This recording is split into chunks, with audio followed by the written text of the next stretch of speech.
We've got Melanie Morgan here from Kansas. Yes!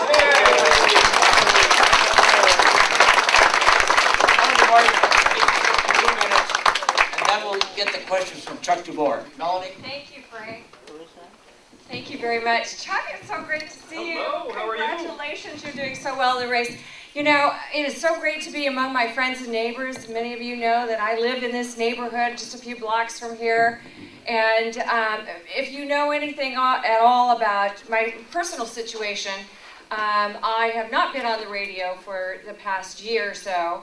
I went to Washington, D.C. and accepted a job as the co-host of the Washington Times news show, syndicated center-right news program called America's Morning News that I co-hosted with my friend John McCaslin of the Washington Times. And I did that. I made that decision to leave California and to leave Marin County and leave all of you, my friends and neighbors, with heavy heart. But I knew that I had to do something, that I had to get involved in a way that I had never been involved before to affect this national dialogue that we're going through under the unfortunate administration of the President of the United States, Barack Hussein Obama. When I got there, I really enjoyed my work. I was experiencing tremendous success, but unfortunately, I really thought Washington, D.C. sucked. And they told me, they said, well, if you want a friend in Washington, get a dog. Okay, so I brought my dog from Green Bay, and my dog Riley said, Mom, Washington sucks. Can we please go home? Well, the decision was actually kind of made for me in that while I was there in the last few months, I was diagnosed with cancer. And I was pretty sure that I didn't want to go through cancer without the help and support of my friends and family here. I was also pretty sure that there was going to be a terrible battle over universal health care, which made the battle that much more personal to me. So I said, adios, Washington. And I came home, and I'd been back for a month, and I decided that's why I had to crash your party tonight. Because I was invited to speak, and thank you, Frank, for putting up with me coming here. But I asked at the very last minute if I could come and speak about Chuck DeVore and to introduce you. And even though we're doing it a little bit backwards, let me just say a few things about Chuck DeVore. It is critically important now, more than ever, for us to elect men and women, particularly who have the strength and depth and conviction of their conservative ideals as well as their military experience. So that is why I am here today, and at this moment in time, I've changed course.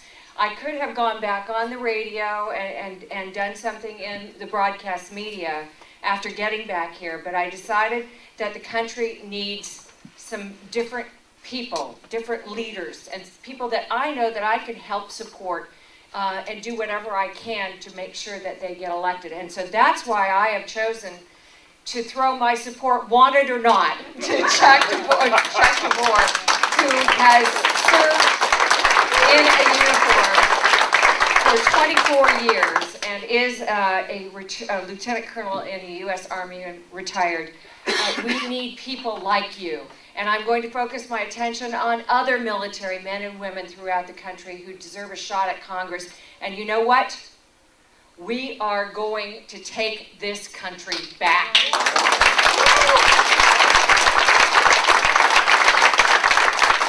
We've got to. There's just simply too much at stake right now. If we don't take this country back, we're going to lose the liberties that we have fought so hard for.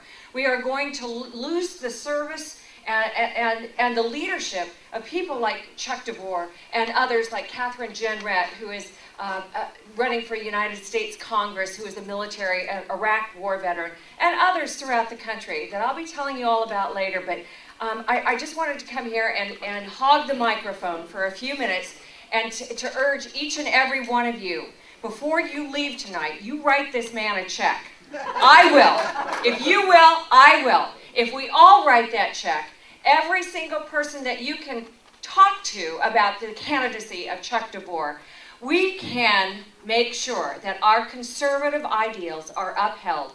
And if we don't do it now, if we don't elect people like Chuck right now, when? We won't have the opportunity again for another 2 years. And you know what? It's beyond frightening out there in this country. Beyond scary right now. And I can tell you, having been in Washington and watched Barbara Boxer in action, and you all know we shared the same zip code with her for many, many years.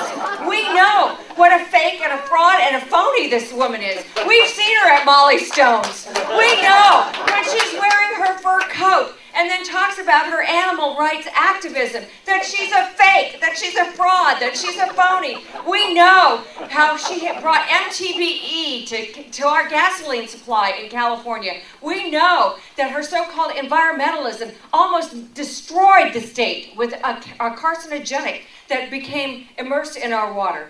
I know, I'm talking too much, I know. But I'm just going to say one more thing. And then I would love for you guys to have the opportunity to question Chuck and ask him whatever you want. Right, Chuck? I'm just volunteering him. I'm leaving for Searchlight, Nevada tomorrow to start the kickoff of the Tea Party Express that you heard Chuck mention. And I've been asking all my friends who are in the leadership of the Tea Party Express to write a large check for Chuck. I'm asking, you know, the dogs, the cats, the dog catchers, the cops on the corner, anybody I can think of to write large checks for Chuck, and to, most importantly, to learn about his campaign, go to his website, and make sure that you get behind and get on board. So I'll be at the Tea Party Express. I'll be introducing Sarah Palin tomorrow, or Saturday actually. I'll be debating a bunch of left-wing liberals, always fun, which is because they're so stupid that they can't answer questions.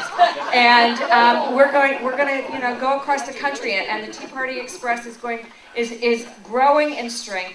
The movement is growing. Upholding our conservative ideals is so important to us right now. So thank you so much for allowing me to speak.